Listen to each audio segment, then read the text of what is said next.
நானும் உன்னை சிநேகித்தேன், ஆதலால் உனக்கு பதிலாக மனுஷர்களை கொடுப்பேன். ஏசாயா 43 இறை திருவசனம் 4 சொல்லக்கூடிய அழகான வார்த்தைங்க. என் அன்பு சகோதர சகோதரிகளே, ஆண்டவர் நாமத்திற்கு சோத்திரம். தினம் ஒரு ஜப வழியாக பேசிக்கொண்டிருப்பது உங்கள் அன்பு சகோதரன் பிரபு. எப்படிங்க இருக்கீங்க? இன்றைய நாள் எப்படிங்க போச்சு? உங்களுக்கு மகிழ்ச்சியாக இருந்தீங்களா? எப்போவுமே சந்தோஷமாக இருங்க.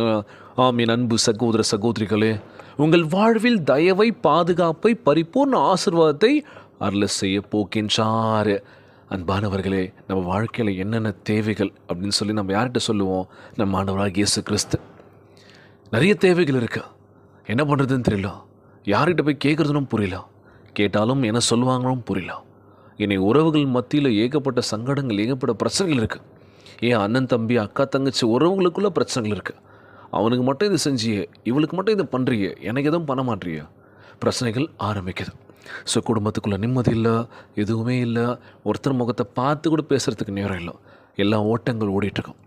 நான் சம்பாதிக்கிறேன் அப்படின்னு சொல்லி ஒரு ஆணவத்தில் ஒரு சில பேர் என்ன பண்ணுறாங்களாம், எனக்கு என் சம்பளம் வருது, அவ்வளோதான், எனக்கு எதுவும் கேள்வி கேட்கக்கூடாது, நான் கொடுக்குறேன்ல, அதை வச்சு என்ன பண்ண முடியும் பண்ணுங்க. அவன் வேலைக்கு போகிறான் போகல, அவன் சும்மா இருக்கான் இல்லை அப்படின்னு சொல்லி என்ன பண்ணுறாங்களாம், ஒரு காசு நம்ம 4 காசு சம்பாதிக்க ஆரம்பிச்சிட்டா நம்மளே பிடிக்க முடியல.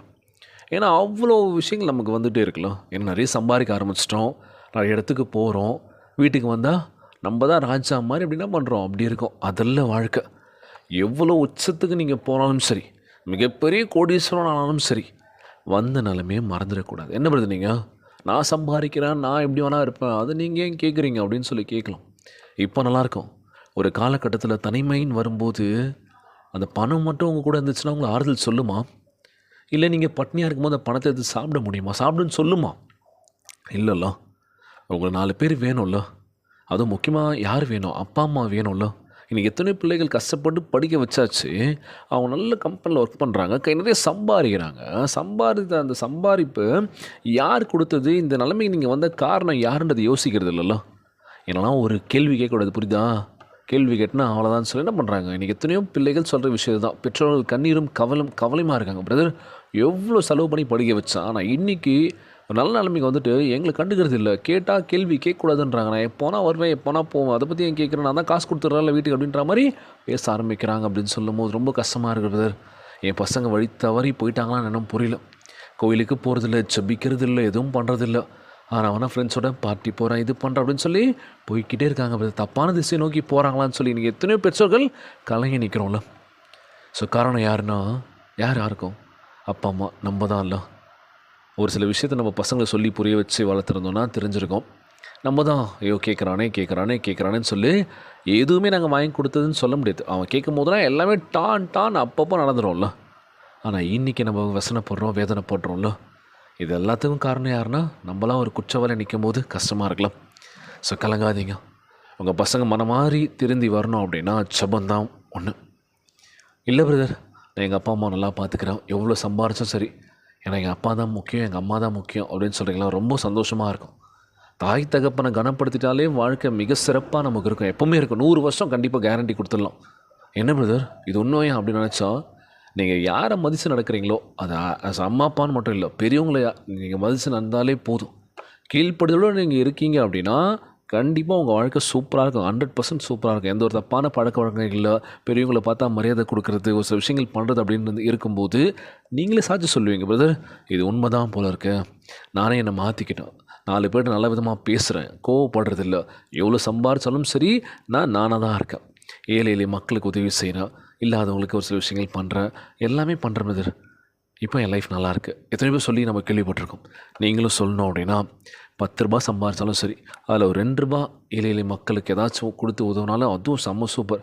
இல்லை பிரதர் என்னால் 10 ரூபா தான் இருக்குது, அதை நான் கொடுக்க முடியாது, ஓகே ஒன்றும் பிரச்சனை இல்லை, ஜெபம் அவங்களுக்காக பண்ணிக்கலாம்ல. அவங்க நல்லா இருக்கணும், எல்லாருமே நல்லா இருக்கணும்னு சொல்லி ஜெபிச்சாலே போதும், அதுதான் ரொம்ப வேல்யூபிள் அப்படின்னு சொல்லுவாங்களாம். கோடி ரூபாய்க்கு சமம் என்னன்னா ஜெபம். நான் ஜெபிச்சிக்கிறேன் பிரதர், கவலைப்படாதீங்க, உங்களை நான் பார்த்துக்கிறேன், ஏசப்பா நான் ஜெபத்தில் வைக்கிறேன் அப்படின்னு சொல்கிறீங்கள, அதுவே அவங்களுக்கு மிகப்பெரிய பூஸ்டப்பாக இருக்கும்னு நினைக்கிறோம். ஸோ எல்லாருமே ஒற்றுமையாக இருங்க, சமாதானமாக இருங்க. நம்ம ஏழையாக இருந்து பணக்காரனாக ஆகிட்டோம் நம்ம தான் அப்படின்ற மாதிரி இந்த கர்வம் வேணாம். நம்ம எந்த இடத்துலேருந்து நம்ம ஆரம்பித்தோமோ அந்த இடத்த மறந்துடவே கூடாதுங்க. கஷ்டத்துலேருந்து வந்தோமா, அந்த கஷ்டம் இன்னும் நமக்குள்ளார இருக்கணும். 4 காசு பார்த்ததுக்கப்புறம் நீ மதிக்காமல் எத்தனையோ பேர் போயிட்டுருக்கோம்ல. காசுக்கு இம்பார்ட்டன்ஸ் தரோம், நம்ம கூட இருக்க உறவுகளுக்கு இம்பார்ட்டன்ஸ் தரமாட்டா கேள்விக்குறி மட்டும்தான். நம்மளாம் ஏசப்பாவுடைய பிள்ளைகள், கவலைப்படாதீங்க. ஆண்டவர் தாமே உங்களையும் உங்கள் பிள்ளைகளையும் உங்கள் பேர பிள்ளைகளையும் வர்த்திக்க பண்ணுவாராக.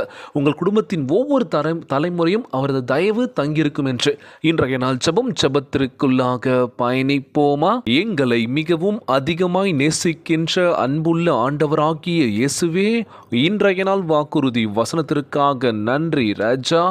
அன்புள்ள ஆண்டவரே, நித்திய அன்பினால் எங்களை நேசிப்பதற்கும் உம் பார்வைக்கு அருமையானவன் அருமையானவள் என்று எங்களை கூறியதற்காகவும் உம்மை சோத்தரிக்கின்றனப்பா. வாழ்வில் எப்பக்கமும் பெருகும்படியாக உம் வாக்குத்தத்தத்தை பெற்றுக்கொள்கின்றேன் தகப்பனே. எங்கள் குடும்பத்தை, எங்கள் பிள்ளைகளை, எங்கள் பேர பிள்ளைகளை, எங்கள் வேலையை, எங்கள் ஊழியத்தை நீர் எங்களுக்கு அளித்திருக்கும் எல்லாவற்றையும் ஆசீர்வதித்தள்ள வேண்டும் என்று கேட்கிறோம்ப்பா. மற்றவர்கள் எங்களை எதிர்த்தாலும் தவறாய் புரிந்து கொண்டாலும் உம் கிருபை எங்களை வளர்த்து வர்த்திக்க பண்ணுவதாக ராஜா. எங்கள் வீட்டை சந்தோஷத்தினால் சமாதானத்தினால் பரிபூர்ண ஆசீர்வாதங்களால் நிரப்பிட வேண்டும் என்று கேட்கிறோம்ப்பா. எங்கள் வாழ்க்கை உம் உண்மைக்கும் நன்மைக்கும் சாட்சியாக விளங்கும்படியாய் செய்வீராகப்பா. நாங்கள் செய்கின்ற எல்லாமும் உம் நாமத்திற்கு மகிமையும் மற்றவர்களுக்கு ஆசீர்வாதத்தையும் கொண்டு வர வேண்டும் என்று ஜெபிக்கிறேன் ஆண்டவரே. இந்த ஜெபத்தை கேட்டுக்கொண்டிருக்கின்ற அன்பு சகோதர சகோதரிகள், என் அன்பான உறவுகள் எல்லோரையும் பத்திரமா பார்த்துக்கோங்கப்பா. யாருக்கும் எந்த கஷ்டங்கள் துன்பங்களை கொடுத்துடாதீங்க ராஜா. நோய் நொடியினால் அவதிப்பட்டு கொண்டிருக்கின்ற ஒவ்வொரு சகோதர சகோதரிகளை உமது கரங்களால் தொட்டு நோயில் அகற்றி போடுவீராக.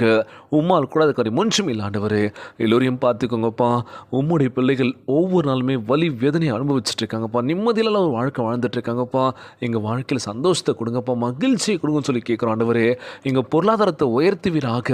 எங்களுக்கு எந்த கஷ்டமும் இல்லாமல் பார்த்துக்கோங்கப்பா. நோய் நொடி இல்லாமல் ஆரோக்கியமான உடலத்தை தர வேண்டும் என்று கேட்குறப்பா. ஒவ்வொரு குழந்தை செல்வங்களை ஆசீர்வதிங்க ராஜா. உடல் தெம்பும் வலிமையை தர வேண்டும் என்று கேட்குறப்பா. கணவன் மனைவிக்குள்ள ஒற்றுமையை கொடுங்க, சமாதானத்தை கொடுன்னு சொல்லி கேட்குறப்பா. யாரையும் கைவிற்றாதீங்கப்பா. நான் உன்னை விட்டு விலகுவதும் இல்லை, உன்னை கைவிடுவதும் இல்லை என்று சொல்லியிருக்கீங்கப்பா.